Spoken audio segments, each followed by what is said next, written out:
বন্ধুরা অনেকদিন পর কিন্তু আমরা প্রিন্স ভাইকে পেয়েছি। দেখতে পাচ্ছেন আমি এমন একটা স্পোর্টস বাইকের মধ্যে বসে আছি যে বাইকে সবকিছু আছে, বলতে পারেন টপ লেভেলের একটা স্পোর্টস বাইক। আপনি ডাবল ডিস্ক পাচ্ছেন, সেই সাথে প্রজেকশন এলইডি পাচ্ছেন, ডিজিটাল স্পিডোমিটার পাচ্ছেন, ফুল ফিয়ার্ড একটা স্পোর্টস বাইক পাচ্ছেন। সো আজকে প্রিন্স ভাই কিন্তু শুভেচ্ছা জানাতে চলে এসেছে আপনাদের মাঝে। আমার কলিজার ভাই আরিফ ভাইকে নিয়ে হাজির হলাম।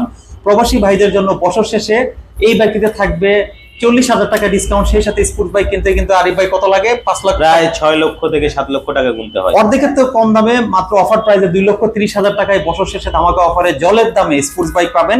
এবং এই বাইকটাতে 165 সিসির ইঞ্জিন, 6 এসি প্রজেক্টের এক্সজস্ট কি নেই। তো এখনই কিন্তু হচ্ছে স্ক্রিনে থাকা নাম্বারে ফোন দিয়ে যোগাযোগ করবেন। আর সোশ্যাল ফলোয়ার আছেন, অনেকদিন পরে হাজিরা দিলাম, তাদেরকেও শুভেচ্ছা জানাচ্ছি। আজকে আরিফ ভাইকে ধন্যবাদ জানাচ্ছি। থ্যাংক ইউ আরিফ ভাই, এতদিন পরে আসলে আপনার সাথে একটা লাইভ রিভিউতে প্রিন্স সোশ্যাল পেজে চলে আসলাম। ভিডিওটা বেশি করে ফলো